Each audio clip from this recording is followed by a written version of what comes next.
নমস্কার কৃষক বন্ধুরা, কৃষি ও ইত্যাদি ইউটিউব চ্যানেলে সকল ছাদ বাগানি ও কৃষক বন্ধুদের স্বাগত জানাই।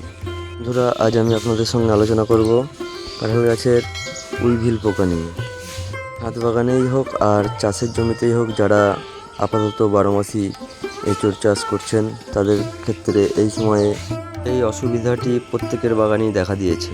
এই উইভিল পোকা প্রধানত কাঁঠাল গাছের ডগা বা ডগার কচি পাতাকে অ্যাটাক বেশি করে। ডগাগুলো চিবিয়ে নষ্ট করে দেয়, তার ফলে কাঁঠাল গাছের গ্রোথ কমে যায়। দেখুন বন্ধুরা, কেমনভাবে কাঁঠালের ক্ষতি করে। ওই দেখুন, ডগাটা পুরো কাণ্ডটুকুই চিবিয়ে খেয়ে নিয়েছে এবং উপরের পাতাটা বা ডগাটা নষ্ট হয়ে গেছে। আপনার বাগানে গিয়ে দেখুন, এরকম কিছু কিছু দেখুন ক্ষতির সম্মুখীন হয়েছে। দেখুন, পাতার সাইডগুলোও খেয়ে নিয়েছে। যেটায় অ্যাটাক করছে বা যেটায় আক্রমণ করছে, সেটা দেখুন ডগাটা পুরো খেয়ে নিচ্ছে। ওই দেখুন, ডগাটা চিবিয়ে দিচ্ছে এবং পাতাগুলোও খেয়ে নিচ্ছে। এইভাবে খেলে আপনার প্রত্যেকটা কাঁঠাল গাছের কিন্তু গ্রোথ অবশ্যই কমে যাবে। এই উইভিল বা ঘুন পোকা, যেটাই বলুন না কেন, জায়গা বিশেষ কেউ কেউ ওকে ঘুন পোকাও বলে থাকে। আপনারা জমিতে গিয়ে কাঁঠাল গাছ দেখবেন যে এরকম ক্ষতি হয়েছে, কিন্তু কোনো পোকা আপনি ঠিক মতন না দেখলে বুঝতে পারবেন না, খুঁজে পাবেনই না। ওরা এমনই চালাক, ঠিক মানুষ দেখলে পাতার ঠিক আপডালে লুকিয়ে পড়ে, যেটা প্রাথমিক অবস্থায় দেখা যায় না। আপনার গাছ ভালো করে খোঁজ নিয়ে দেখুন, ঠিক এই পোকাগুলির সম্মুখীন হবেন। দেখুন, ভিডিওতে নিশ্চয়ই দেখতে পাচ্ছেন, এটাই হচ্ছে উইভিল। এই উইভিলটাই বা এই ঘুন পোকাটাই কাঁঠাল গাছের ক্ষতি করে। অনেক রঙের হয়, এই বিশেষ করে এই হালকা সবুজ রঙটাই আমি দেখেছি কাঁঠাল গাছে বিশেষ করে বেশি ক্ষতি করে। অন্যান্য কালারও আছে, তারা অতটা ক্ষতি করে না। এই দেখুন, পাতার মধ্যে বসে আছে। এইভাবে আপনারা যখন যাবেন, এই পাতাটা আমি যদি নড়াই তাহলেই কিন্তু সাইড হয়ে যাবে। তাই জন্য এটা আমি দূর থেকে ভিডিওটা করলাম। ওই দেখুন, পাতার তলায় এইভাবে সমস্ত গাছে ঠিক আড়ালে লুকিয়ে থাকে। যখন বিশেষ করে এরা সন্ধ্যের দিকেই বেশি আক্রমণ করে আমি দেখেছি।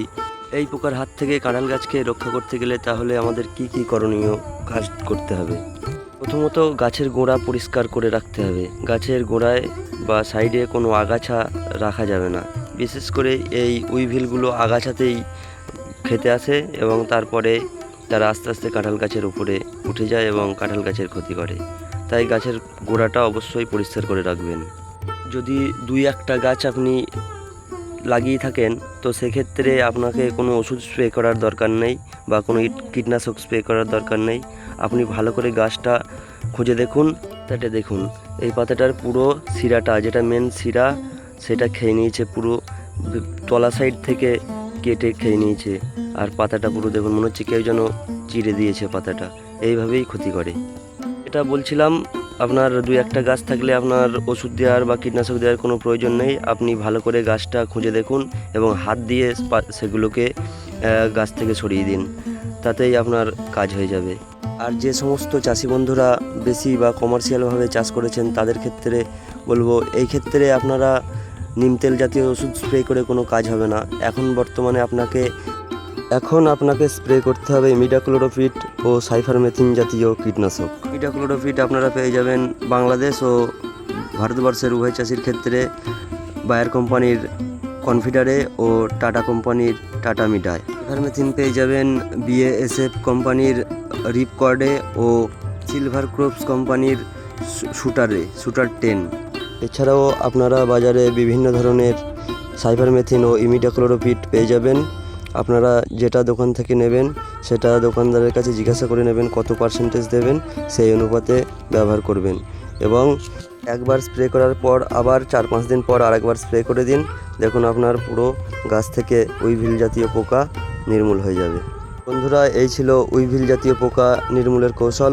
ভিডিওটি যদি ভালো লাগে একটি লাইক করবেন এবং এই রকম কৃষি বিষয়ক ইনফরমেটিভ ভিডিও পাওয়ার জন্য চ্যানেলটি সাবস্ক্রাইব করে পাশে থাকবেন। দেখা হচ্ছে পরবর্তী আবার অন্য কোনো ভিডিওয়। ততক্ষণ সকলে ভালো থাকবেন, সুস্থ থাকবেন। নমস্কার।